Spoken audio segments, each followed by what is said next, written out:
Olá, pessoal, nós estamos de volta aqui para a gente falar nossa parte 4 aqui, continuando nossos estudos sobre mercado de capitais. Como eu disse para vocês, a matéria é muito extensa, mas a gente está procurando focar mais naquelas questões mais recorrentes do curso. Mas, olha, eu queria deixar para vocês o recado, tá? Se vocês precisarem de algumas informações extras, adicionais, podem entrar em contato. E quero lembrar também que, assim, às vezes a minha rotina lá, às vezes é muito carregada e tem dia que eu chego em casa, assim, exausta e se eu demorar um pouquinho em responder, vocês podem ficar tranquilos que eu vou responder, tá? Eu vou responder, que às vezes realmente não dá para fazer durante o expediente. O negócio lá é meio complicado, tá? Mas a gente vai responder e se você disser, professora, eu não entendi isso direito, pode falar que a gente vai fazer essas informações, passar essas informações todas para vocês. A gente quer que vocês cheguem lá na hora da prova tinindo, tá? Então, vamos continuar aqui agora, não somos escola de samba não, mas vamos evoluir, tá? Então aqui, nós vamos para a nossa parte 4 aqui de mercado de capitais. Agora nós vamos falar no mercado de renda fixa. A gente falou no mercado de renda variável, né? Agora nós vamos entrar no chamado mercado de renda fixa. Eu queria lembrar para vocês aqui só essa parte de mercado de renda variável e mercado de renda fixa. O mercado de renda fixa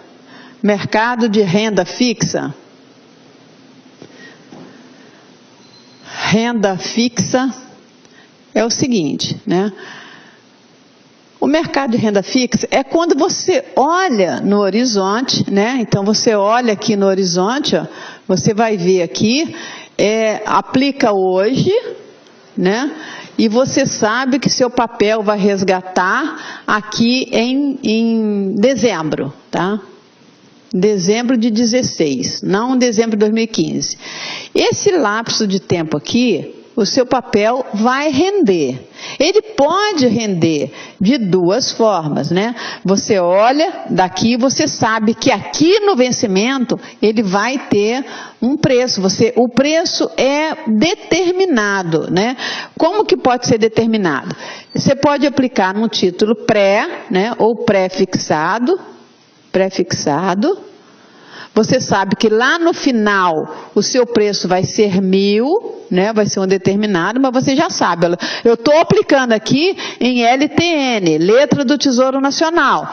Eu estou comprando 50 LTNs, tá? Mas eu sei que lá no final eu vou ter 50 vezes 1.000, que é o preço da LTN. Então eu vou ter no resgate 50.000. Então o resgate aqui é previsível, tá? É previsível, por isso que chama renda fixa, né? Então aqui o resgate é previsível. E pode ser no pós-fixado. No pós-fixado é aquele atrelado, por exemplo, ao índice de preços, né? Então, vamos supor, ele é atrelado ao algum índice de preço. Então, o IGPM, o IPCA, vamos botar o IGPM, não, que agora é o IPCA, tá? O IPCA, eu vou aplicar, por exemplo, numa nota do Tesouro Nacional Série B, né? Então, a letra do Tesouro Nacional, Série B, ela é lastreada, ela tem lastro, né? É atualizada pelo rendimento do IPCA. Eu conheço o rendimento do IPCA aqui? Eu não conheço o rendimento do IPCA, mas eu sei, eu posso determinar que no final a minha aplicação vai ser pelo IPCA. Então, quanto vai render minha NTNB aqui? Vai ser a variação do IPCA no período, do IPCA mais uma taxa de juros aqui, vai ser o rendimento mais uma taxa de juros, tá? Então, gente, esse aqui vai ser assim. Por exemplo, se eu aplicar em LFT, a LFT, ela é pela taxa Selic. Então, eu sei que no final eu vou ter a variação da taxa Selic mais um percentual, tá? Então, por isso que fala que é renda variável. Que besteira, né? A renda fixa. Por quê? Na renda fixa, eu tenho o pré-fixado e tenho o pós-fixado. Eu olho no horizonte, eu sei, ó, lá no final, o meu título vai render. Vai ser R$1.000, por exemplo, vai ser um título pré-fixado, mas eu sei que no final eu vou comprar, vou ter aquele papel, né, rendendo aquele pré-fixado que já está determinado pelo papel que eu estou comprando.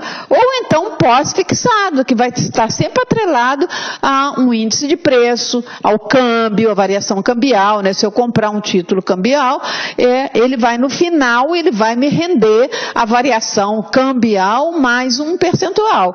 Então aqui temos os exemplos da NTN Bola, que no final do período, né, eu compro um papel hoje para resgatar o ano que vem, dezembro de 2016, quanto vai render meu papel? Eu não posso determinar agora porque vai depender da variação do IPCA no período, mas eu sei que é o IPCA que vai render mais uma taxa de juros. Então a LFT vai ser a variação da taxa Selic lá, vai ser a taxa Selic lá que vai ter, tá? Então por isso que ele é chamado de renda fixa. É diferente do renda variável, que são as ações, né? Que você não pode determinar, você não sabe, porque a variação ela vai depender ali do mercado, né? De como vai proceder o mercado, né? Como vai se comportar o mercado, né? Então pode ter, né, pode ter render muito, mas você pode não render nada, pode ter uma rentabilidade negativa.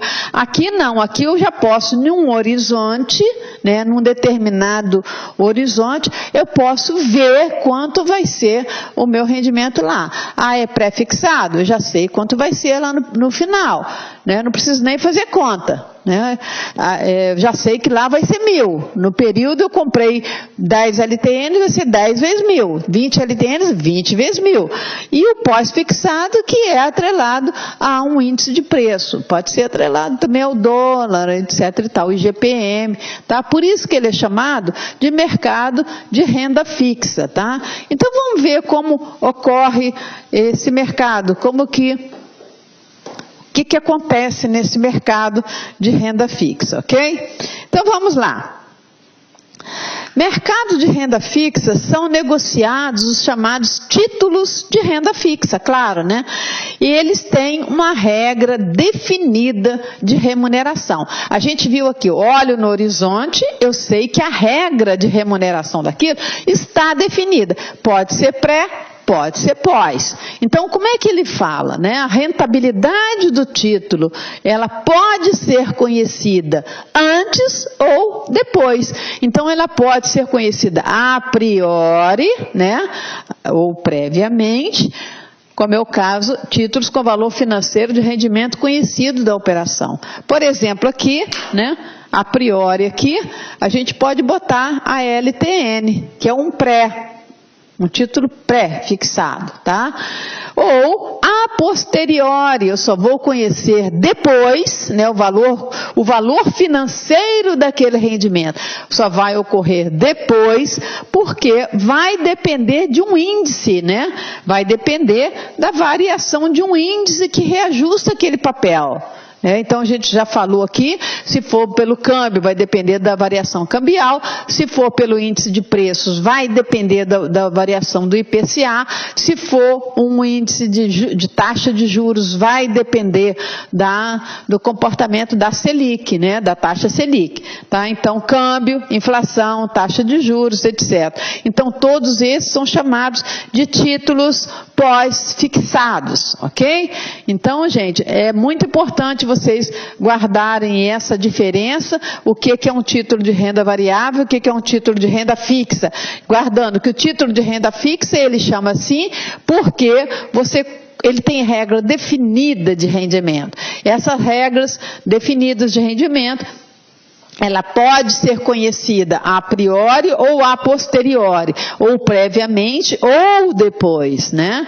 Tá? Então, o que faz ser um título de renda fixa ou um título de pré-fixado ou um título pós-fixado. Ok? Então, vamos evoluir. Título de renda, ativos de renda fixa, né? Aqui eles têm um vencimento, né? Um prazo de vencimento que já é pré-determinado, né? Eu não posso chegar e falar, eu vou acordar que se comprar uma LFT, essa LFT vence em junho de 2016, né? Então, a forma de rentabilidade eu vou conhecer no momento da operação. Então, quando uma instituição decide, né, uma pessoa decide investir, ela já sabe, olha, por isso que tem aquele dever de informar, né?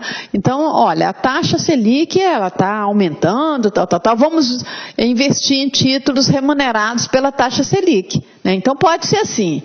Pode ser assim. Ou então, olha, a taxa Selic está numa caída danada, não vamos investir em taxa Selic, vamos para o IPCA, né?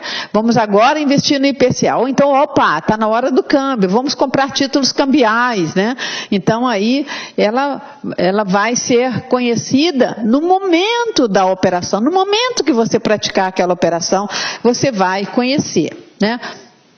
A aplicação, ela não apresenta risco. Por quê? Porque, de forma geral, ela está ali casadinha, né? Ela não é operação casada, não, viu? Aquilo lá do Código do Consumidor, não, tá? Não é operação casada, isso é proibido, né? A operação casada que a gente fala é que ela, quando você contrata a operação aqui, lá no final você vai ter aquele índice casando com ela, aquele índice que foi contratado com ela. Então, o índice que você contratou aqui é aquele índice que você vai. Não posso comprar um título aqui remunerado pela taxa Selic e querer depois ter a rentabilidade lá no final que isso renda uma taxa de cambial, por exemplo, porque o câmbio disparou, né? Então não posso. Ela vai render o cambial se eu comprar título cambial. Ela vai render taxa Selic se eu comprar taxa Selic, né? Então é isso daí. E o valor de resgate, ele tende a ser superior ao valor de compra, né? É isso aí que a gente ganha, né? Desconsiderando aqui os efeitos da taxa de juros nominal. Então, gente, e por isso que você fala que ela não apresenta risco, né? De forma geral, há um certo ganho, há uma certa expectativa de ganho, a não ser que haja um movimento contrário, forças contrárias do mercado agindo nesse sentido, um movimento mundial muito grande aí, caiu a bolsa de não sei onde, caiu de não sei onde, houve uma queda lá, uma desconcentração lá de valores e agora a gente acabou não tendo mais essa rentabilidade que a gente esperava ter. Teve aquela crise do subprime, lembra que muita gente perdeu dinheiro com isso, né? Então, assim, repercutiu no mundo inteiro. Mas em condições normais, o que se espera é que o seu valor de resgate seja superior ao valor do que eu comprei, para que eu tenha algum ganho. Por isso que é preciso fazer uma análise prévia dos investimentos, daquilo que eu desejo aplicar quando sobra um tico-tico no bolso, né? A gente quer sempre aplicar aquilo para não deixar o dinheiro parado, que aí também você está perdendo, né? Características, né? As características, o investimento nesse mercado, gente, depende de conhecer o ativo, o emissor do ativo. Quem é o emissor do ativo? É o Tesouro Nacional? Opa, legal, né?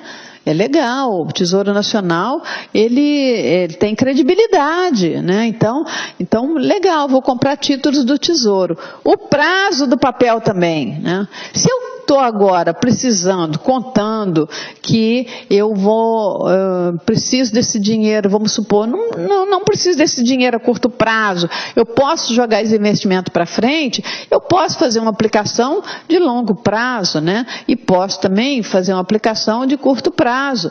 De forma geral, as pessoas procuram um meio termo ali, eles veem o cenário econômico, né? E qual é o cenário econômico agora? É a aplicação de longo prazo? é aplicação de curto prazo, o que que eu quero? Quero correr mais riscos? Quero correr menos riscos, né? Então depende, né? E do tipo de rendimento do papel também, aquilo que a gente falou. Se eu estou com expectativa de que a taxa de juros vai subir, né? Então eu vou aplicar nisso. Se eu estou com expectativa que o câmbio vai entrar decair, né, vai descer, então eu não vou aplicar nisso, né? Então essa análise aqui é que tem que ser feita antes, né? Você conhecer previamente o emissor, né, saber se há risco de emissor, isso aqui a gente vai ver depois, né? Há risco de emissor, se há risco de liquidez, se há risco de crédito, existem potenciais riscos nisso. Isso aí vai depender tudo dessa análise prévia que você vai fazer quando você vai investir, ok? Com relação ao emissor, aí, no caso do emissor, por exemplo, é uma questão relacionada ao risco de crédito do investimento, né? É importante você conhecer o emissor ou a instituição ali financeira, né, empresa ou instituição financeira que está emitindo aquilo. Você também fazer uma investigação com relação ao rating, né? Como é que está cotado isso de crédito ou saúde financeira do emissor? Como é que está cotado isso? Está bom, né? Qual é o rating disso, né? Você também vê os títulos públicos de emissão do Tesouro, que hoje são os ativos que apresentam maior segurança, né? Porque o Tesouro Nacional, ele tem a garantia, tem a credibilidade, então são hoje os ativos mais seguros. Então, com relação ao emissor, o que você tem que guardar é isso, né? É a questão ligada mais ao risco de crédito daquele seu investimento. E conhecer bem o emissor, fazer uma análise dele. Hoje, né, com tantas informações que a gente tem, né, o acesso, a lei de acesso à informação, você pode pegar todas essas informações aí e se basear por isso. Tem gente que não gosta de ficar dependendo da instituição financeira, então ela corre atrás, né, disso daí por meio da lei de acesso à informação. E entra no site, questiona as empresas, né, então fazem isso para ela conhecer melhor aquele investidor, aquele emissor. Então, com relação ao prazo, o prazo do título, ele está ligado aos tipos de risco, risco de crédito e risco de oscilação da taxa de juros. Risco de crédito aí, é importante analisar a saúde do emissor e o tempo de exposição a risco. Então, sempre que você for fazer uma análise com relação ao prazo do seu investimento, você tem que trazer à tona, né, essa possibilidade de eventual risco de crédito. E o que eu vou levar em conta para fazer uma análise prévia, né, do risco de crédito do meu investimento? Eu vou analisar a saúde do emissor, né, a saúde financeira lá do emissor e o tempo de exposição a risco. A outra coisa que a gente tem que levar em conta é o risco de oscilação da taxa de juros, né? Que é o risco de oscilação da taxa de juros, ele é ligado à estrutura a termo de taxa de juros, né? Então, ele é ligado a essa oscilação aqui, ó, o risco de mercado, o risco de oscilação aí dos títulos para uma determinada maturidade. Então, eles fazem uma análise da estrutura a termo da taxa de juros e vê qual é o risco que esse título pode oferecer, né? Mediante essa análise aqui, que compreende uma oscilação da taxa de juros, né? Então, sempre eles fazem, existem setores específicos para fazer esse tipo de análise aí dos prazos do papel. Com relação ao rendimento, os títulos, eles podem ser, como a gente já falou, pré-fixado, né? As regras já são definidas antes, né? Então, o pré-fixado nós temos a LTN, que é a mais famosa dela, letra do Tesouro Nacional, nós temos o depósito bancário, né? É o CDB, E temos outros, né? E aqui nós temos os pós-fixados. Os pós-fixados também, aí nós temos a mais famosa também, que é a letra financeira do Tesouro, que ela é remunerada pela taxa Selic, pela variação lá, né? A NTN Bola, que é o IPCA, ela rende IPCA, e a NTNF, Nota do Tesouro Nacional Série F, essa aqui é um título diferente, esse é um título diferente, porque ele é pré-fixado, né, mas Selic, porque ele paga juros semestrais, tá? Então, essa aqui é um título diferente. Então, a gente viu com relação ao emissor, que você tem que ver a saúde do emissor, né, ligado ao risco de crédito lá e tudo, com relação ao prazo do papel, com relação ao rendimento do papel, tá? Então, nós vamos dar uma olhadinha aqui nos instrumentos que a gente tem hoje, que são chamados instrumentos de captação. Então, os instrumentos de captação, nós temos a letra financeira, que a gente vai ver daqui a pouquinho, né? O CDB, Certificado de Depósito Bancário, o CDB, o RDB, o depósito interfinanceiro, né? Depósito interfinanceiro é como se fosse a taxa Selic, né? O depósito interfinanceiro, o RDB, e o depósito a prazo com garantia especial, que é o DPGE, né, que esse DPGE aqui, ele é garantido lá pelo FGC até 20 milhões de reais, porque ele tem garantia especial, tá? Os títulos de crédito, nós temos a famosa CCB, a Cédula de Crédito Bancário, a Cédula de Crédito Bancário, que é da Lei 10.931, de 2010, né? A gente vai ver depois também, elas foram criadas aqui, foi criada a CCB, a LCI e a CCI, eles foram criados para resolver um problema de inadimplência lá dos bancos, né, dos aspectos revisionais dos contratos bancários. Então, deixa eu botar aqui para vocês, tá? Então a gente vai ver um a um aí, só vamos dar uma passada aqui, mas a gente vai ver um a um desses aqui. Então aqui são só os instrumentos de captação, tá?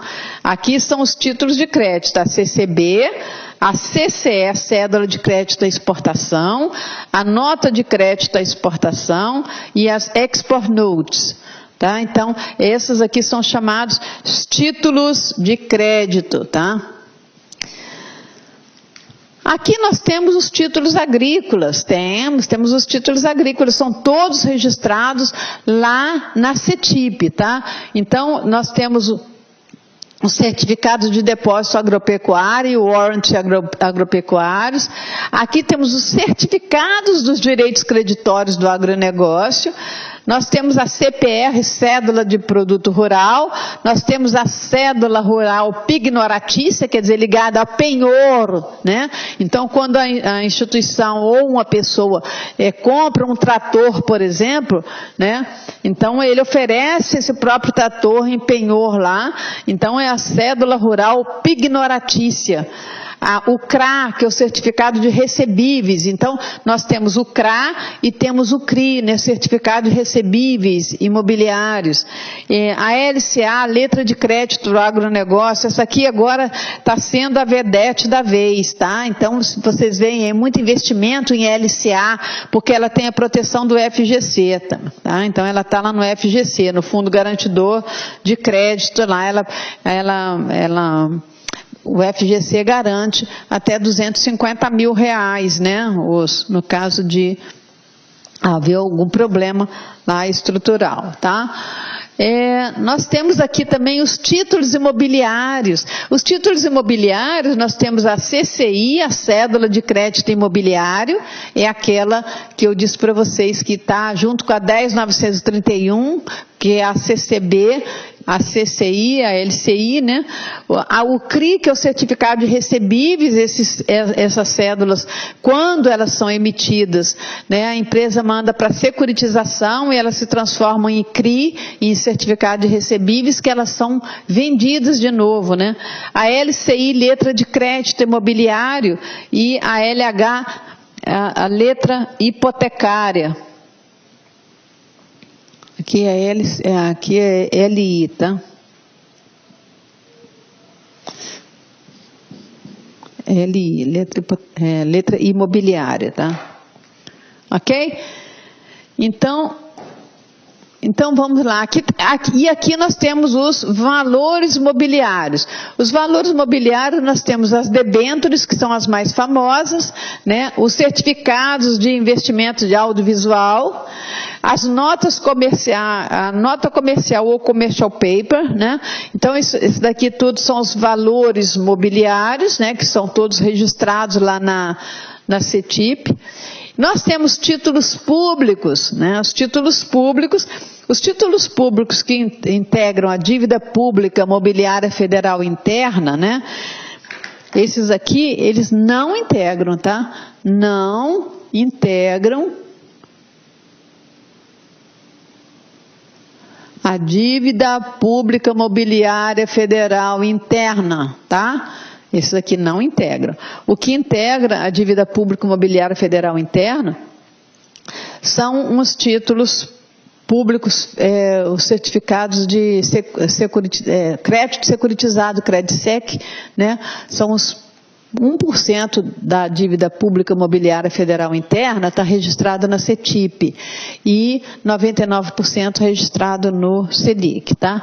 Então aqui nós temos o ADA, o título de alongamento da dívida agrícola, é usado mais na agropecuária, o CDP, certificado da dívida pública, né, o INSS, isso aqui nem tem muita aplicação não, mas eu tenho que trazer para vocês, tá?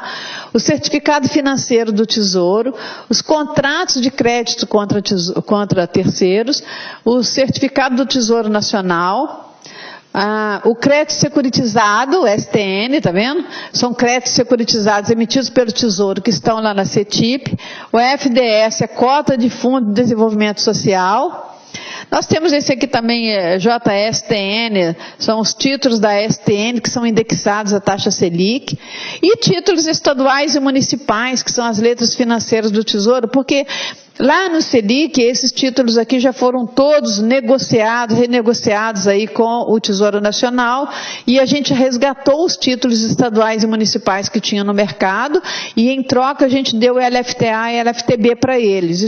Esse fenômeno ocorreu nessa reestruturação da dívida dos estados e municípios, ocorreu de 1997, dezembro de 1997, e terminou em 2001 esse processo de todos os estados, né, renegociando suas dívidas com o Tesouro Nacional.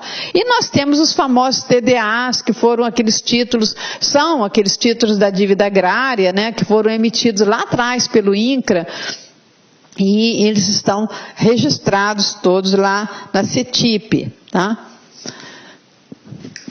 Aqui nós temos, por fim, esses ativos aqui, que são chamados outros ativos, são as cédulas de debêntures, né, que são títulos de captação também de recursos, né, as cotas de fundos abertos e fechados, fundos de investimentos, né, são recursos conjuntos. Então, cotas de fundo de investimento são ativos que estão registrados na CETIP.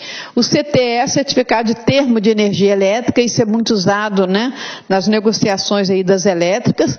E a LAM, letra de arrendamento mercantil, e as chamadas também letras de câmbio. Então, vamos agora passar. É claro que, assim, nem todos têm a mesma representatividade que interessa aqui para o nosso estudo, mas é importante vocês saberem que esses tipos de ativos, eles existem, estão registrados na CETIP, tá? Porque se cair alguma coisa com relação à CETIP, com relação a esses ativos que estão registrados lá, vocês terem conhecimento disso, tá? Não adianta a gente falar aqui só em título que vocês conheçam, porque pode ser que a banca queira se pegar em alguma coisa e perguntar sobre isso, tá? Letra financeira, vamos começar aqui com o instrumento de captação, a letra financeira. Qual a base legal da letra financeira? A letra financeira, ela foi criada em 2009, né, pela MP 472, a lei 12.249, né, de 2010 e a resolução 4123 de 2012 também. É um instrumento que ela foi, né, criada como um instrumento de dívida de longo prazo. Ela também hoje é a vedete da vez aí, né? Porque o objetivo dela é alongar o prazo de captação das instituições financeiras e também melhorar o perfil da dívida dessas instituições, né? Então, melhorar o perfil da dívida e alongar o prazo de captação é um dos objetivos aí da letra financeira. Por isso que ela surgiu em 2009 e começou efetivamente em 2010 a funcionar no mercado. E ela está sendo bastante utilizada, tá? Está sendo bastante utilizada. Quem pode emitir? Está lá no artigo 1º da resolução 4123, mas ela teve uma outra inovação que eu vou mostrar para vocês, tá? Na 4123, ela trazia quem pode emitir. Bancos múltiplos, os bancos múltiplos, bancos comerciais, bancos de desenvolvimento, de investimento, as CFIs, as financeiras, né?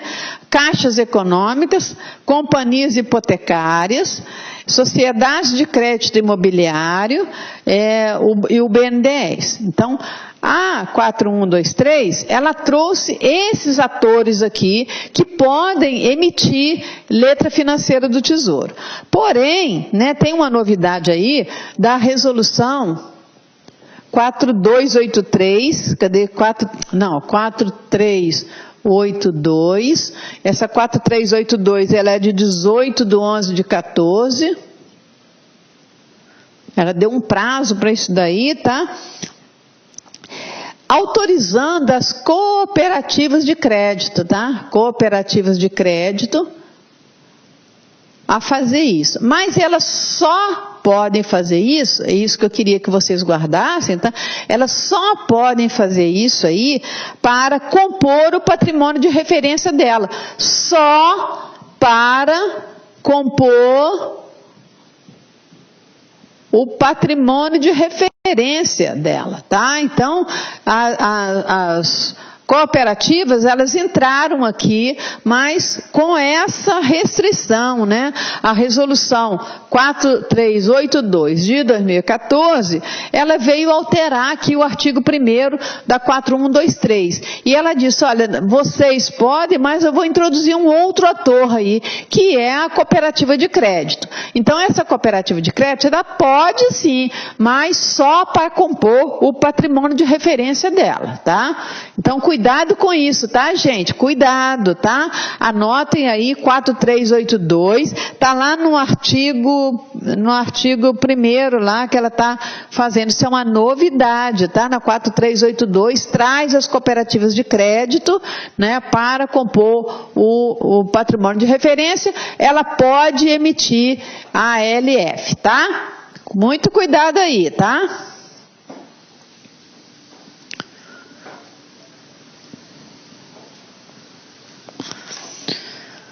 Remuneração. A remuneração, ela pode ser pré-fixada e flutuante com base na taxa no DI ou na taxa Selic ou índice de preço. Isso vai depender, né? Ela tem um prazo mínimo de vencimento. 24 meses, tá? E é vedada a recompra ou resgate total ou parcial antes do prazo pactuado. Então, não pode. Onde está isso? No artigo 4º lá da 4123, tá? Vedada, um prazo mínimo de 24 meses, não pode recomprar antes, né? Ou resgatar antecipadamente de forma total ou parcial. Vai lá, visite lá o artigo 4º da 4123. O artigo 2º da LFT não pode ser emitida com valor nominal unitário inferior a. Então, vamos lá, tá? Artigo 2º da 4123. Ela não pode ser emitida com valor nominal que seja inferior a vamos lá, R$300 mil. R$300 mil, tá? Se ela se tiver assinalado lá que ela tem cláusula de subordinação. A cláusula de subordinação está lá no artigo 40 da Lei 12.249, tá? De 2010. Botei aqui para vocês, tá? Para você não ter que ir lá, eu botei aqui para você. Cláusula de subordinação é o quê? Significa que a letra financeira, ela pode ser emitida com cláusula de subordinação aos credores quirografários. Então, na ordem lá de preferência, lá vem primeiro as trabalhistas, e vem todo mundo. Quando chega aqui embaixo, tem os credores quirografários. Aqui tem primeiro, segundo, terceiro, quarto, né? Aqui tem 10º, credores quirografários. Então, elas só têm preferência sobre os acionistas no ativo remanescente se houver hipótese de liquidação ou falência da instituição financeira. Então, no caso de liquidação ou falência, onde for ranquear quem tem a preferência para receber, né? Aí que vai ver onde que estão. Então, se ela tiver emitida, né, com cláusula de subordinação, significa que ela pode ser emitida com cláusula de subordinação aos credores quirografários. Então, ela fica aqui subordinada antes aqui, depois aqui dos credores quirografários, tá? Então, prestem atenção a isso daí, tá? Agora, a outra coisa que tem aqui, o valor 300 mil, se tiver cláusula de subordinação, e 150 mil, valor de 300 mil, valor de 150 mil. Então, se não tiver cláusula de subordinação, aqui ela não tem cláusula de subordinação. Então, a oferta pública é por meio de distribuição, né, a distribuição dela por meio de oferta pública. Isso está lá na instrução CVM 488, tá? Então, está lá dizendo que a distribuição é por meio de oferta pública, tá? Vai lá no anexo 7, lá dela, que está anexo 7. Anexo 7, tá? Registro é na CETIP, e a CETIP hoje está com um estoque de 200 bilhões de letras financeiras, tá? Qual a vantagem em relação ao CDB? A vantagem que tem, ela tem um maior rendimento, porque elas estão aí fora do recolhimento compulsório, não integram o recolhimento compulsório. Então, portanto, elas têm um maior rendimento que o CDB. Olha, aqui está lá na página da CETIP, a fonte disso é a CETIP, www.cetip.com.br, tá? O site deles é meio complicadinho, mas dá para ter bastante informações lá sobre isso daí, tá? Tem algumas coisas que a gente precisa ter autorização para acessar, mas as informações públicas, assim, a gente pode pegar, tá bom? Então, dê uma passadinha lá para vocês verem isso. Então, se você observar se a letra financeira ela tem cláusula de subordinação ou não tem cláusula de subordinação, tá? Então, ela só vai ter preferência lá sobre os quirografários, né? O depósito bancário, né? O famoso depósito bancário a prazo, o certificado de depósito. A instituição financeira, ela pode captar recursos à vista, depósito à vista, ou depósito a prazo. Quando ela faz depósito a prazo, né? Ela faz por meio de CDB, né? Por meio de um título de renda fixa, ele tem um prazo determinado também, e o rendimento também é definido no ato da negociação. Então, o rendimento do CDB, ele pode ser pré ou pós também, né? E também isso baliza muito o mercado com isso, tá? O título, isso aqui também é uma coisa que cai, ele é transferível e ele é negociável, tá? Então, o CDB, ele pode transferir? Pode. Ele é negociável? Ele é negociável, tá? Qual o objetivo? Atingir, né, aplicações de pessoas físicas e pessoas jurídicas que tenham conta corrente no banco, tá? A emissão, quem pode emitir CDB? Quem emite bancos comerciais, bancos múltiplos, né, com carteira comercial, bancos de desenvolvimento e bancos de investimento. Então, essas instituições são as instituições que podem emitir o CDB, tá? Então, o CDB, lembrando que isso aqui é questão de concurso, tá? Perigo, veneno, é questão de concurso, é transferível e negociável, tá? Então, o CDB é transferível e negociável. É emitido por bancos, bancos múltiplos com investimentos, bancos comerciais, bancos múltiplos com carteira comercial, bancos de investimento e desenvolvimento. Depósito interfinanceiro é o DI, né, o famoso depósito interfinanceiro. Ele é emitido no mercado interbancário, né, ele lastreia essas operações e aqui ocorre a transferência de recursos de instituições que têm muito dinheiro para a instituição que está precisando de liquidez, né? Então, é uma transferência, né, de recursos que ocorre aí dentro. Tá? O DI ele pode ser negociado por um dia ou por prazo mais longo, tá? Então, ele é como se fosse a taxa Selic, né? Só que ele não tem lastro em títulos, né?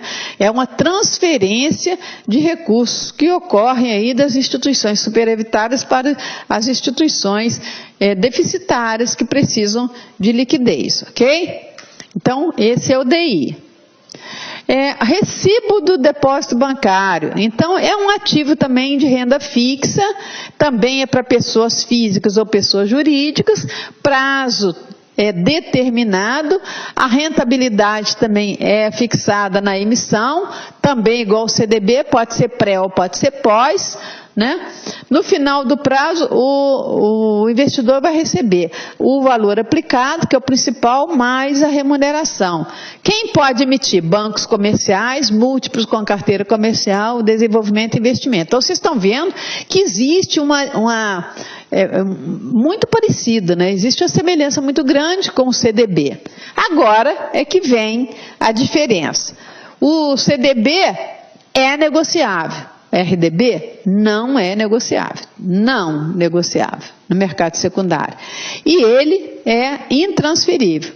Então, CDB pode ser negociável, transferível. RDB não pode ser negociável, ele é intransferível. Tá? Ele pode ser resgatado antes do prazo? Ele pode ser resgatado antes do prazo, mas o que acontece? Tem que esperar primeiro decorrer o prazo mínimo da aplicação e antes do prazo mínimo você não consegue rendimento dele. Você perde rendimento se você resgatar antecipadamente, né? Então tem o prazo de carência. Lá no outro pode ser resgatado? Não pode. Mas se o emissor concordar, ele pode resgatar. Mas tem que ter uma autorização do emissor. Esse aqui não. Esse aqui você tem que esperar o prazo ele pode ser resgatado, mas tem que esperar um prazo de carência, né? E se você pegar, por exemplo, você compra um RDB, hoje é dia, vamos supor, dia 2 de janeiro, tá? Vamos supor, 2 de janeiro. Aí você vai comprar esse RDB para vencer dia 3 de fevereiro, tá? 3 de fevereiro. Então, é o prazo de carência dele, tá? Vamos supor o prazo de carência dele, ele tem que ficar aplicado durante esse tempo. Se você resgatar antes aqui, você perde o rendimento. Você pode resgatar, você tem que esperar o prazo de carência. Eles falam carência de tanto tempo. Se você resgatar antes do prazo de carência, você tem que observar. Se você resgatar antes, você perde o rendimento, tá? Ok?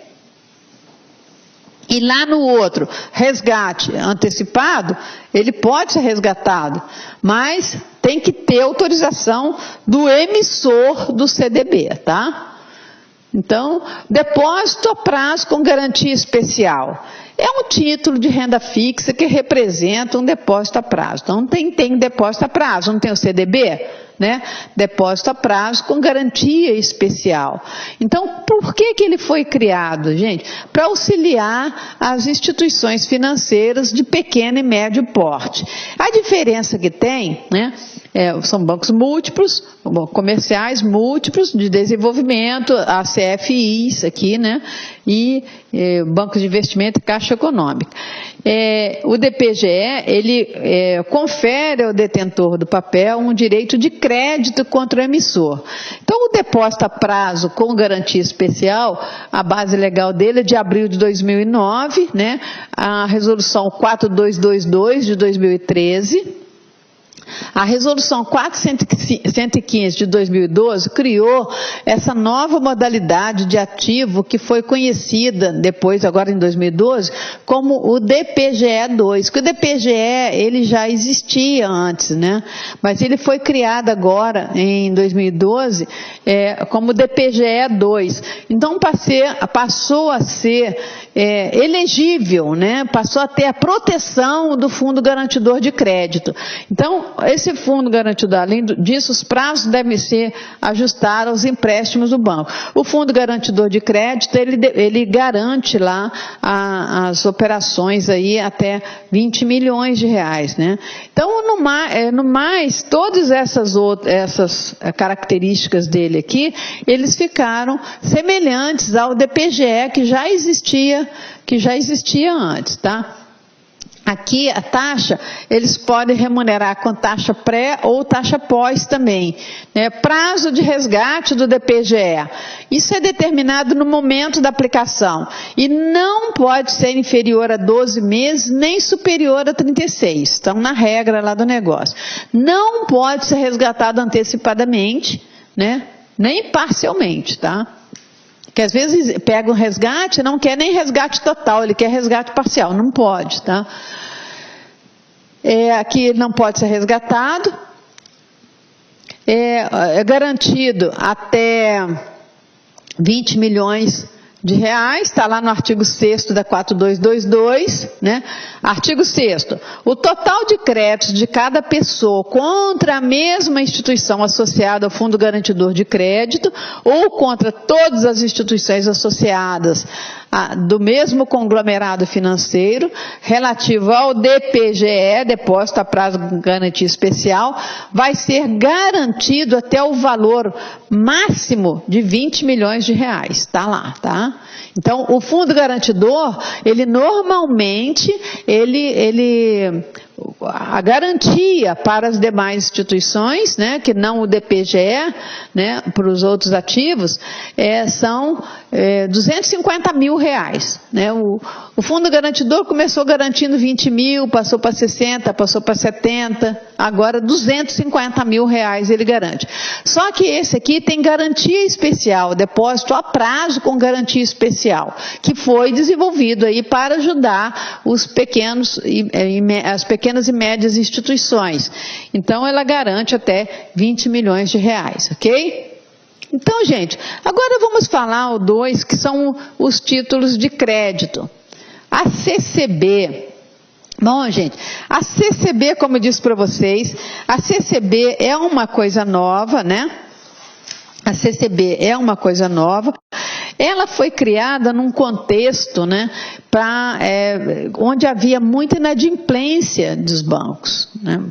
Os bancos, os contratos bancários, eles começaram a ter muitos problemas, os contratos bancários, porque as instituições, havia muito inadimplemento, as instituições sofriam com isso, e os contratos, por causa das taxas de juros, os contratos, tinha muita revisão de contratos bancários, né? As pessoas não conseguiam, e então, para pôr fim a essas ações revisionais dos contratos bancários, foram criados, então, esses títulos de crédito pela Lei 10.931, que foram as CCBs, a CCI e a LCI. Né? Então, esse título de crédito, ela é importante, porque ela é um título executivo extrajudicial. Se ele é extrajudicial, ele não precisa do aval de um juiz, né, para para cobrança. Ele, quando a gente vai fazer um empréstimo numa instituição, é emitido imediatamente uma CCB. Essa CCB aí, ela não é vinculada à causa que ele deu origem. Significa que se eu vou pegar um empréstimo, um financiamento imobiliário, eu posso tanto emitir uma LCI como uma CCI. Ou uma CCB, porque essa CCB ela não está vinculada àquela causa que deu origem, pode ser qualquer tipo de contrato que deu origem a ela, entendeu? Então pode ser um financiamento imobiliário, um empréstimo, qualquer coisa, pode emitir a CCB, tá? Então um título bem versátil mesmo. Então é a promessa de pagamento em dinheiro referente a uma operação de crédito. Quem pode emitir? Quem pode emitir, né, é empresa, pessoa física, e tem que ter uma instituição financeira em contraparte, tá? A garantia, aí que tá, né? Ela pode ser emitida com ou sem garantia. Ela pode ser emitida com garantia real, né? Que tem uma coisa, né? Ou fidejussória. Fidejussória é de fé. Né? Então, a garantia fidejussória, quais são as garantias fidejussórias que a gente tem? São as garantias pessoais, né? As garantias pessoais é o aval e a fiança. A fiança, né? Então, são a garantia fidejussória. Garantias reais, hipotecas, por exemplo. Hipoteca, penhor. Garantia real, né? Porque tem uma coisa envolvida, é uma coisa lastreando. Real vem de res, né? Vem de res, que quer dizer coisa. E fidejussória vem de fides. Fides quer dizer fé. Tá? Então, ele pode ter garantia real ou garantia pessoal, também chamada de fidejussória, tá? Ela pode ser adquirida por fundos. Os fundos mútuos, as fundações, as seguradoras podem adquirir a CCB, tá? A remuneração, taxa pré-fixada ou taxa flutuante, que pode ser a Selic, pode ser o DI, né? Variação de índice de preço, do câmbio, etc. e tal. Então, o que eu quero que vocês guardem da CCB é isso, olha, a CCB é um título executivo extrajudicial, ou seja, não precisa de um aval do juiz para cobrança, ela foi criada para resolver esses problemas das ações revisionais dos contratos, os contratos bancários. O que são ações revisionais dos contratos? Eu faço um empréstimo no banco e aí eu contrato uma taxa, contrato tudo, mas mudam as condições, né, as condições minhas pessoais, condições do mercado, as condições econômicas, e aquele contrato se torna excessivamente oneroso para mim. Então, no momento que ele se torna excessivamente oneroso para mim, eu não consigo pagar ao banco. Então, foi crescendo o número de inadimplências no banco e o banco não sabia como fazer isso. E a gente que estava do lado de cá, a gente queria pagar, mas não tinha condição de pagar. Então, entrava com ação para rever aquele contrato, né? Então, para fazer uma revisão daqueles contratos. E os bancos arcavam com a inadimplência. Agora não, como isso é um título que ele está lastreado, ele pode ser pré ou pós-fixado, ele está lastreado naquele meu crédito, né? Então, isso daí veio a resolver esse problema.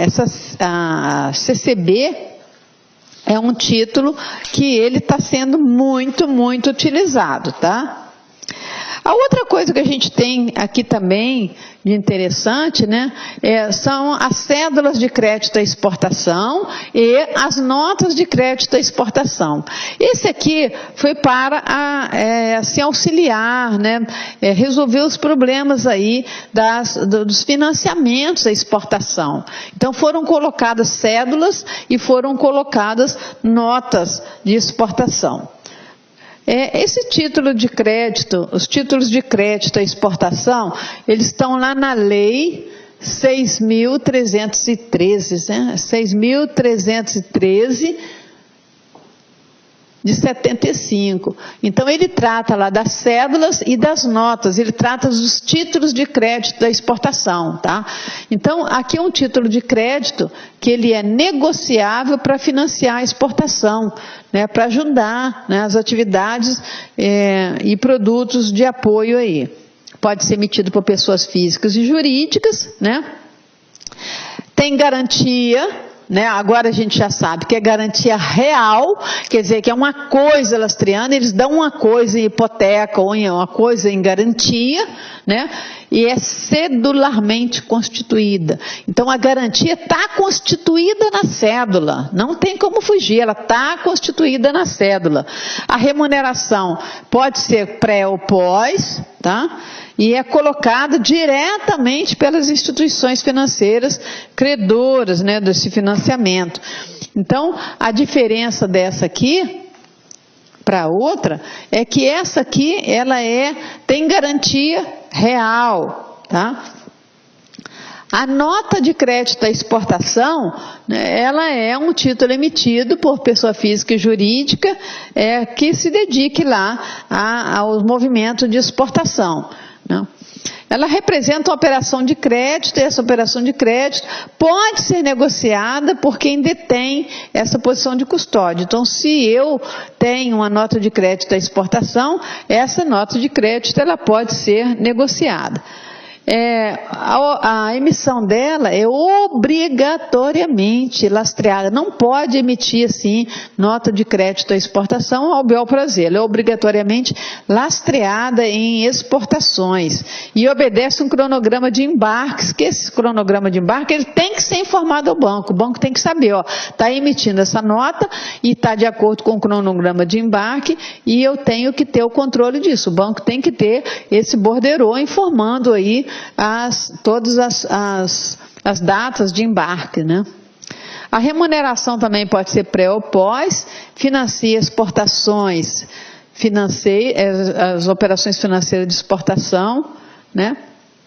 E todas as atividades de apoio. E tem aqui a Export Notes, né?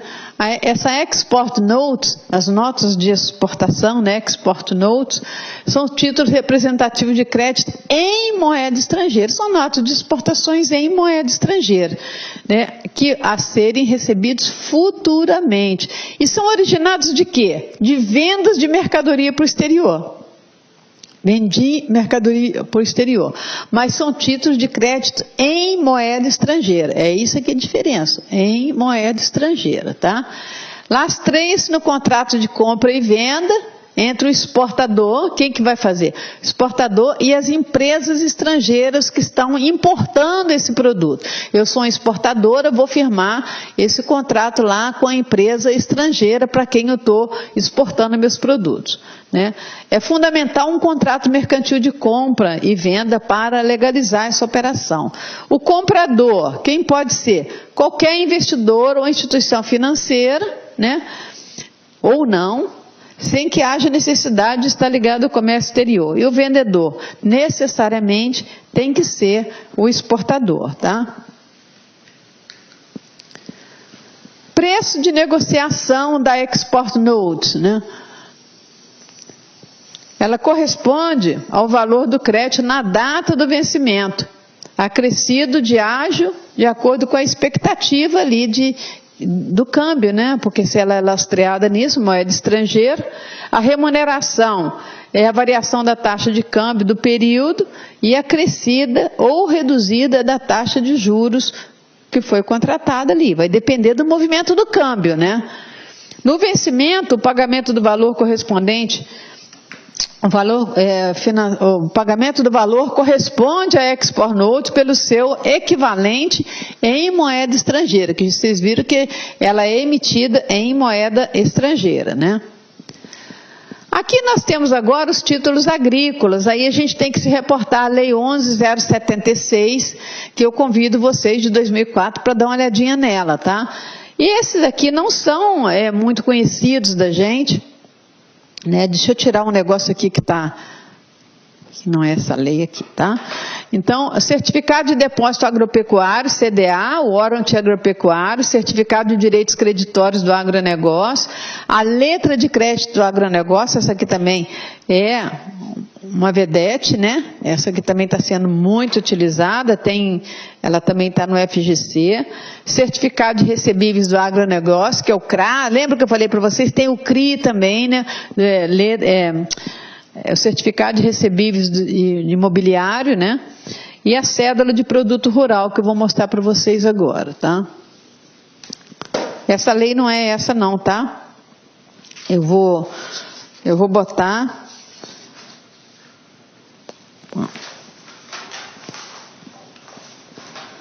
A lei é 8929, deixa eu botar aqui para vocês, é a 8929 de 94.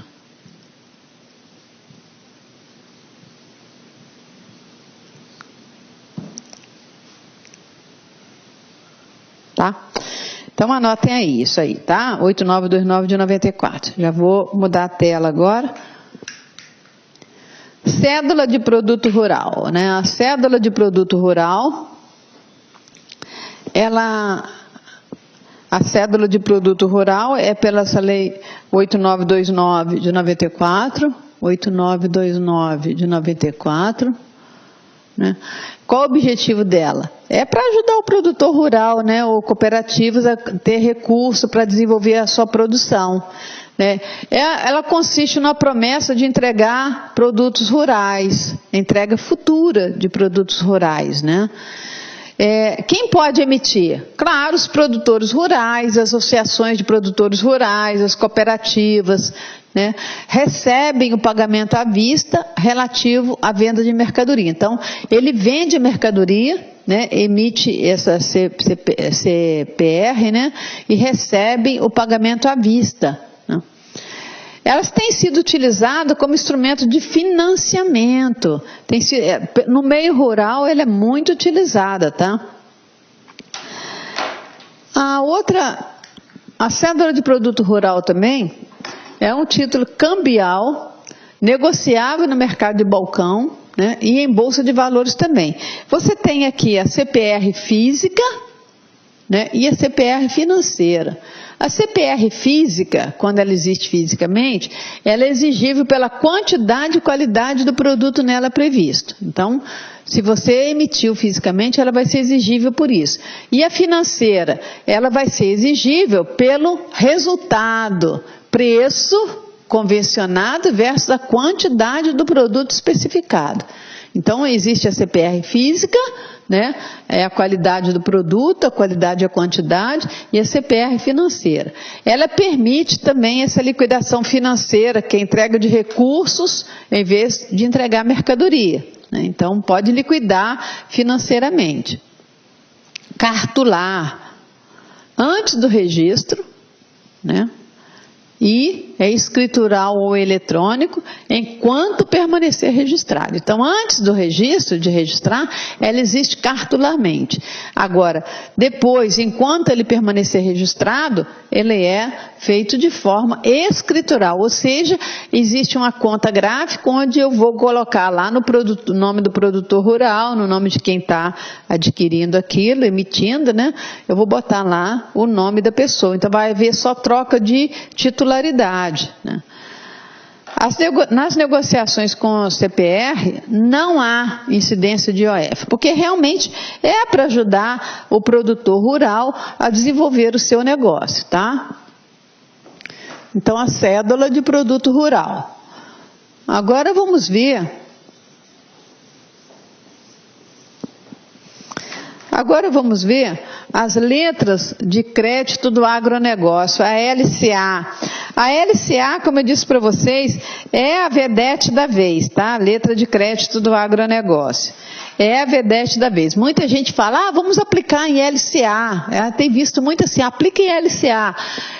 A Lei 10.076 de 2004 é utilizada para captar recursos para participantes da cadeia do agronegócio, né? Então, é a letra de crédito do agronegócio. Ele é vinculado a direitos creditórios e negócios que são realizados entre produtores rurais, cooperativos, né? Financiamentos e empréstimos. É um título de crédito nominativo, de livre negociação, né, e representa uma promessa de pagamento em dinheiro. E é um título executivo extrajudicial também, ó, LCA. É um título executivo extrajudicial. O que isso representa? Significa que não precisa do aval de um juiz para que se efetue a cobrança, porque ele tem cobrança, ele é autoexecutivo, tá? Então, o objetivo é ampliar os recursos disponíveis no mercado do agronegócio. Emissão é exclusiva lá de instituições financeiras, né? Instituições financeiras. E confere o direito de penhor sobre os direitos creditórios que são vinculados a eles. Garantias, eles têm garantia? Tem garantias reais, garantias fidejussórias, né? Garantias reais ou garantias pessoais. Lembra, garantias reais tem uma coisa envolvida, uma res envolvida. É a hipoteca, um imóvel, né? Ou é uma coisa móvel que é o penhor. E é a fidejussória, ou pessoal, né, que são os avais e são as fianças, né, além de um seguro de crédito. Remuneração, juros flutuantes, né, que são também pactuados, pode ser pela taxa DI, pode ser um percentual da Selic, vai render, quando vai render a LCA? Vai render 80% da Selic, por exemplo, né, ou pode ser também pré-fixado, mas sempre lastreado por direitos creditórios do agronegócio, tá? Não é só direito creditório, por exemplo, de investimento, direitos creditórios lá de imobiliários, não, direitos creditórios do agronegócio, tá?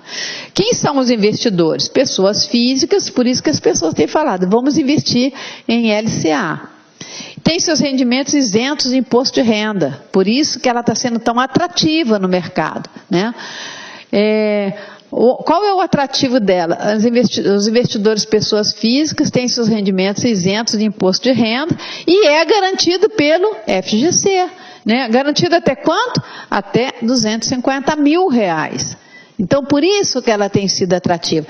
As pessoas estão comprando por isso, porque se acontecer algum problema, né, de falência, alguma coisa com o banco, liquidação extrajudicial, ele tem seus créditos garantidos até R$250 mil, tá? Por isso que ela tem sido a vedete da vez, além de ser isenta de imposto de renda, tá?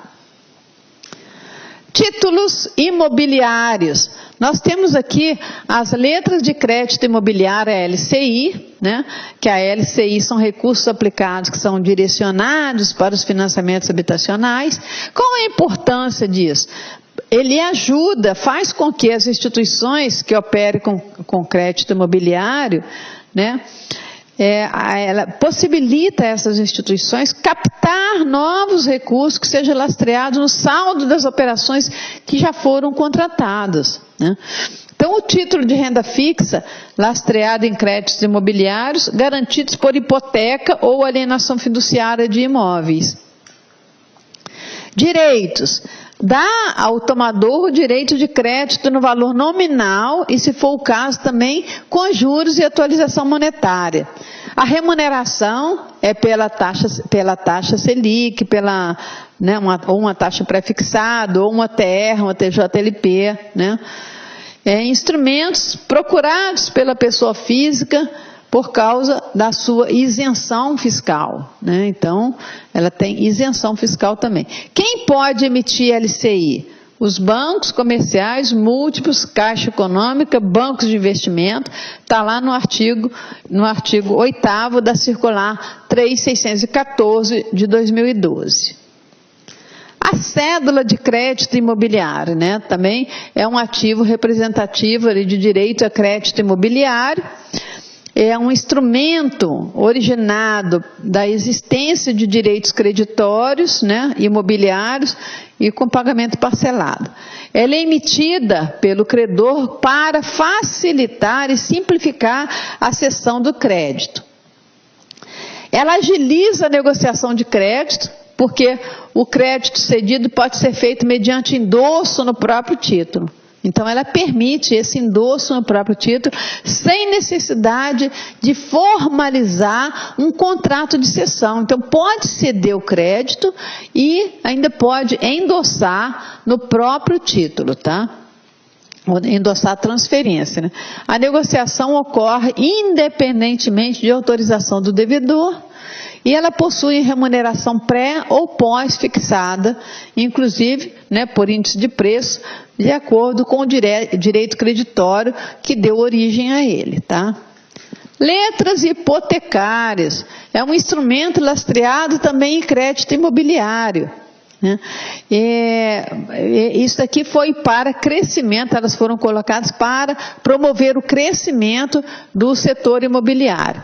Quem pode emitir LH? Instituições financeiras, né, que atuam concedendo crédito imobiliário, concedendo financiamento imobiliário, né, com recurso do SFH, as companhias hipotecárias, com associação de poupança, empréstimo, bancos múltiplos, carteira de crédito imobiliário, etc. e tal.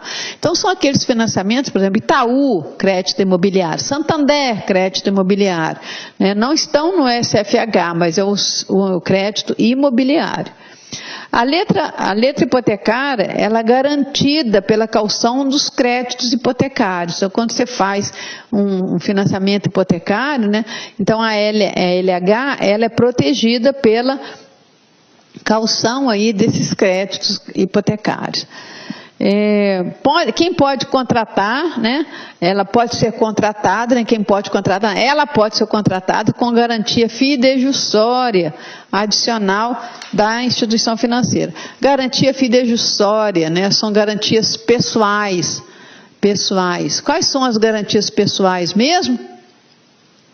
O aval e a fiança. Se ela pode ser garantida, né, com garantia fidejussória adicional de instituição financeira, é a carta de fiança, né? Carta de fiança de um banco, que nada melhor para garantir um financiamento, né? O banco emitiu uma carta de fiança. Prazo pode variar de 180 dias a 60 meses com reajuste pela TR e variação do IGPM, o GPDI, o INPC, depende, né? Entre as vantagens para o emissor está também a isenção de IR, né? A isenção fiscal, tá? Então, são as letras hipotecárias. Agora vamos ver os valores mobiliários, né? Os valores mobiliários, eles estão definidos lá na Lei 6385, que criou a CVM, né? A Lei 6385, ela criou a CVM e ela diz lá que são valores mobiliários. São ações, debêntures, bônus de subscrição, etc. e tal. Na 6385 está lá os valores mobiliários emitidos por sociedade por ações de capital aberto ou capital fechado. Distribuição pública, se for distribuição pública, lembra que a gente falou há pouco, são distribuídos pelas companhias abertas, né? Porque a companhia é aberta ou fechada, dependendo se seus valores mobiliários estão ou não admitidos à negociação na Bolsa de Valores. Lembra dessa definição? Né? Então, são instrumentos de dívida, né, os valores mobiliários, que dão aos seus detentores o direito de crédito sobre a companhia emissora. Prazo e a rentabilidade das debêntures são definidos na escritura de emissão delas, né? Então, na escritura de emissão vai estar definido ali o prazo e a rentabilidade. E especifica as condições de emissão, os direitos possuidores, os deveres do emitente, tem que especificar tudo nessa escritura de emissão. A fórmula de cálculo, a rentabilidade proposta pelo emissor, o fluxo de pagamento e condições que devem ser estabelecidas pela companhia emissora ao longo da vida útil do ativo. Isso tudo tem que estar na escritura de emissão da debênture, tá? Tipos, elas podem ser nominativas ou escriturais, né? As classes simples, conversíveis ou permutáveis, né?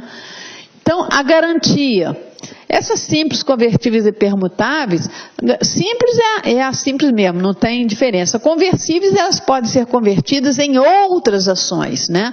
E as permutáveis, elas podem ser permutadas por outro tipo de debênture, né? Ou outro tipo de ação, né, que esteja lá em tesouraria. Então ele pode convencionar isso, olha, eu quero permutar por outro tipo de ação que esteja em tesouraria lá, tá? Garantia. A garantia pode ser real, flutuante, quirografária ou subordinada. Então, existem todos esses tipos de debêntures. Valor nominal é atualizado lá ao longo da existência do título. Aí vai depender de como ele for atualizado. Os negócios com debêntures no mercado secundário, eles podem ser diferentes do seu preço na curva, em função das condições de mercado e da liquidez do próprio mercado, né? Investidores institucionais são obrigados a registrar debêntures a preço de mercado. Aqui tem duas coisas, ó. Investidor institucional. Quem são investidores institucionais? São aqueles que, por lei, têm que ser registrados lá. Então, nós temos aqui os fundos de investimento, nós temos as seguradoras, nós temos vários outros, todos aqueles que por lei tem que ter aqui, está na lei, eles têm que ser registrados, são os investidores institucionais, né? Principalmente os fundos de investimento, tá? Tem que registrar, são obrigados a registrar as debêntures a preço de mercado. Então, esse aqui é a marcação a mercado, é o MAN, né? Marcação a mercado. É o preço de que efetivamente ela está sendo negociada, tá? Então, os investidores institucionais, eles têm obrigação de fazer isso. Base legal está lá na Circular 3068/2011, na Lei das SA 6404 de 76 e nas instruções CVM 404, 400 e 476, tá? Então, todas essas condições aqui, elas estão asseguradas aqui nesses regulamentos aqui, tá?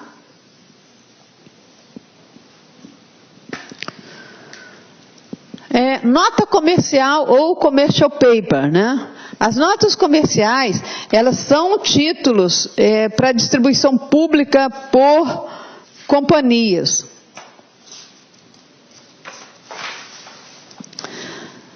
E elas conferem direitos de crédito contra a empresa emissora que pode ter capital aberto ou capital fechado. Quem pode adquirir essas commercial papers, as notas comerciais? As pessoas físicas e as pessoas jurídicas.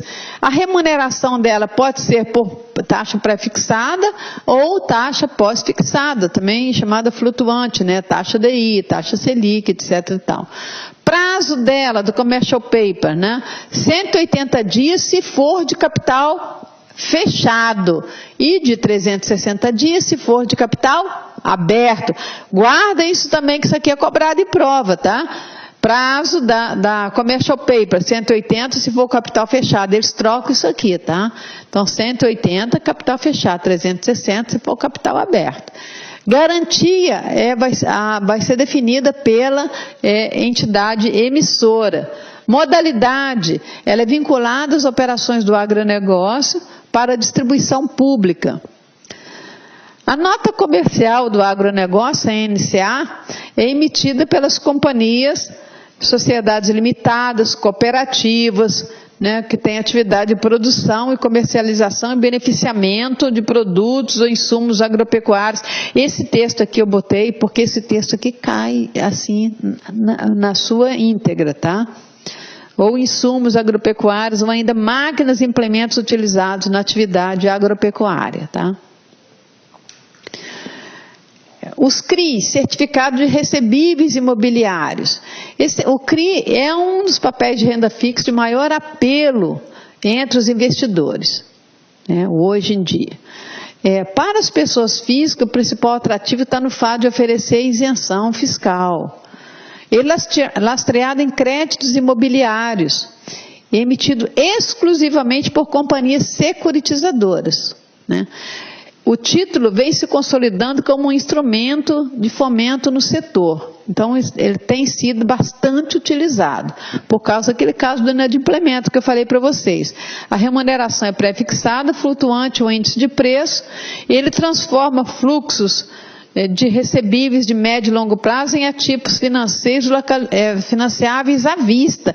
Então, aquele crédito lá que eu peguei para pagar em 20 anos, o crédito imobiliário para pagar em 20 anos, né, eles passam a ser negociados à vista. Então, possibilita que o incorporador, construtoras, imobiliárias, instituições financeiras tenham créditos com lastro imobiliário, com recurso para aplicar no mercado, tá? Então, como é que ele funciona mais ou menos assim, ó? Mais ou menos, tá? Vou mostrar para vocês como que ocorre. Então, aqui, eu quero comprar uma casa, tá? Eu quero comprar uma casa. Aí eu vou ao banco e faço um financiamento. Vou lá no Banco Itaú, aí faço um financiamento imobiliário, tá? Eu faço um financiamento. Aí o que o banco faz? O banco vai emitir para mim uma LC, vamos botar uns LCI, ou uma CCI, ou uma CCB. Um dos três ele vai emitir para mim, decorrente do meu financiamento aqui. O que eu faço? Quando eu vou lá para comprar um apartamento em 20 anos, eu faço financiamento no banco, ele tem lá o sistema dele, aí ele me dá o dinheiro, ele me paga aqui. Ele vai me dar o dinheiro para eu comprar a casa, né? Aí, mas só que ele pode ficar sem garantia? Não pode, então ele emite um título desse, tá? Esse título aqui, essa LCI, a CCB, a CCI ou CCB, essa daqui vai para uma empresa securitizadora, ele vai passar por um processo de securitização. E essa securitizadora aqui vai emitir o CRI, chamado CRI, né? Certificado de recebíveis de imobiliários. Esse CRI aqui, ele vai ser vendido agora para os investidores. Ele vai ser vendido para A, para B, para C, tá? Então, é com esse dinheiro aqui que ele vai pagar aqui ao banco. E a gente vai ter que pagar essa empresa aqui, securitizadora. É isso que vai acontecer. É por isso que a gente falou aqui, ó, que ele transforma recebíveis de longo prazo, porque eu comprei uma casa aqui por 20 anos. Mas o banco recebe aqui, porque quando faz securitização, né, ele paga esse daqui e a gente fica pagando, então, a empresa que financiou, tá? Então, por isso que ela transforma recebíveis, ele transforma ativos de longo prazo em recebíveis à vista, tá? Esse aqui, o esquema desse aqui é maior, tá? Mas é só assim a nível gerencial para você ver como é que se transforma um ativo de longo prazo em um ativo à vista, tá? Aqui nós temos o CRA, que é o recebíveis do agronegócio, que forma da mesma forma que é o CRI, tá? Ele também passa por um processo de securitização, né? E aqui, com a oferta pública permitida para o CRA desde 2012 pela CVM, ele está disponível somente para os investidores, chamados investidores qualificados, né? Ele tem isenção de imposto de renda, mas é a mesma coisa do CRI, né? Porque ele vem da LCA também, emite a LCA e transforma num certificado de recebível. Funciona da mesma forma, tá? Títulos públicos, o CTN, né? O certificado do Tesouro Nacional. O certificado do Tesouro Nacional é emitido por mutuários do crédito agrícola, né, sob forma escritural, aqueles que estão registrados lá na CETIP, que eu falei para vocês, a rentabilidade pré e pós fixada pela variação do IGPM. Depois, no registro na CETIP, eles ficam bloqueados, né, enquanto constituírem garantias para os bancos, porque é a certeza do recebimento, né? E no resgate da dívida ou parte dela, o banco solicita à STN, a Secretaria do Tesouro Nacional, que desbloqueie esse título no resgate e oferece o próprio título do Tesouro, que tem prioridade na recompra, tá? Se não for recomprado, se esses títulos não forem recomprados, então eles ficam livres para negociação no mercado secundário. Se executada a garantia, aí sim eles vão ser transferidos às instituições financeiras e eles se tornam, então, negociáveis. O objetivo desse certificado é servir exclusivamente como garantia do principal na novação de suas dívidas com as instituições financeiras, né? A letra financeira dos estados e municípios, né, são emitidos para captar recursos, né, são instrumentos que visam atender as operações de antecipação por receita orçamentária, a famosa ARO, né, antecipação por receita orçamentária, giro da dívida pública, pagamentos de precatórios judiciais, né, também e programas de obras prioritárias lá do estado ou do município, né. A remuneração é idêntica à LFT e tem como base também a taxa Selic. A remuneração deles é pela taxa Selic, né? Emissão, precisa de autorização do Legislativo, tem que sair uma resolução do Senado autorizando, né? Os estados e municípios, né, eles estão proibidos de emitir desde 97 por 10 anos ou até que eles paguem todas as dívidas do estado, né? Estão sujeitos à legislação específica do Senado Federal, que é a resolução do Senado que sai, tá? Baseado em parecer técnico encaminhado pelo Ministério da Fazenda. E os títulos da dívida agrária. Esses títulos da dívida agrária é um meio de pagamento de indenização devidas aos que sofreram a expropriação de terras lá do INCRA, né, da União Federal. Então ele foi criado pelo governo federal, vinculado à desapropriação de imóveis rurais, né, que é feito lá pelo INCRA, por interesse social, para efeito da reforma agrária. Então eles foram colocados por causa disso, por isso que é título da dívida agrária. Ou então por aquisições de compra de imóveis rurais destinados à implementação de projetos sociais, de projetos integrantes do Programa Nacional de Reforma Agrária. Então, se houve alguma desapropriação a esse título, foi emitido para eles esses TDAs, né, nos termos da lei lá de 1964 e na lei 8629 de 93. Não, esses títulos permanecem registrados lá na CETIP.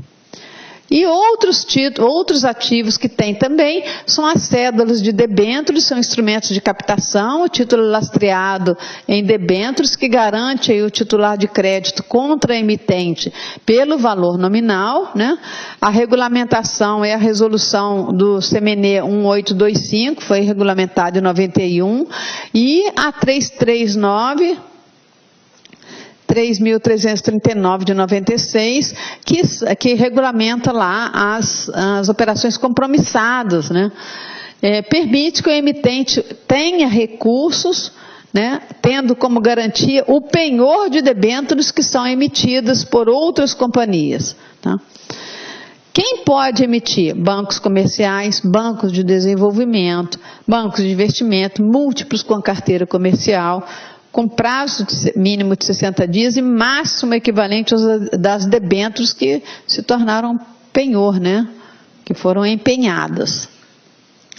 As cotas de fundos de investimento, né? Os recursos conjuntos, né? Eles também são registrados lá. A cotas de fundo aberto não tem data de vencimento, por isso que é chamada de forma aberta, pode os condôminos solicitar aplicação e resgate das cotas durante a vigência. E cotas de fundos fechados, eles têm uma data de vencimento e só é possível resgate no término do prazo de duração do fundo, né? Tem esse certificado aqui das elétricas lá, né, um valor mobiliário também, certificado de termo de energia elétrica, a gente não vê isso normalmente no mercado, é só para conhecimento mesmo. Eles representam lá um contrato de compra e venda a termo de energia elétrica. São títulos emitidos pelas companhias incluídos nesses programas de privatização. é colocada por meio de distribuição pública, né, e é registrada na CVM. Vencimento dele, o certificado é liquidado mediante resgate físico ou financeiro. Letra de arrendamento mercantil, né, é ágil e dinâmico, é um instrumento nas operações de leasing, utilizado nas operações de leasing, arrendamento mercantil.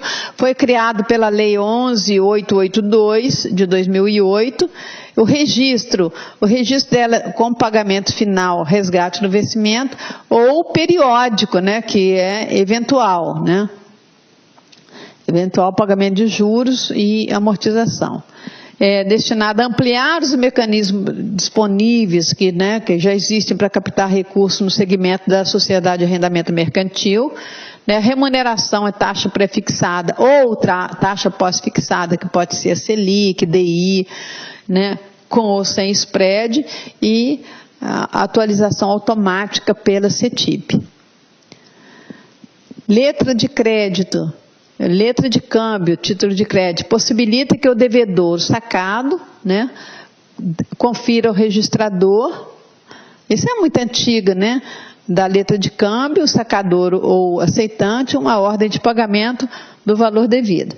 Elas podem ser negociadas pelos registradores e emitidos com remuneração também pré ou pós-fixada. Quem pode ser aceitante de letra de câmbio? Os bancos múltiplos com a carteira de créditos, financiamentos e investimentos, né? As corretoras, a sociedade de créditos, financiamento e investimento não tem corretora não, corretora não pode não, tá? É só os bancos múltiplos com a carteira de crédito, múltiplo com carteira de crédito, financiamento e investimento, e a sociedade de créditos, financiamento e investimento, tá? Então só esses que podem emitir. O mercado, né? O mercado primário, a gente já viu, os ativos financeiros entram em circulação por meio de emissões que podem ser públicas ou emissões privadas, né?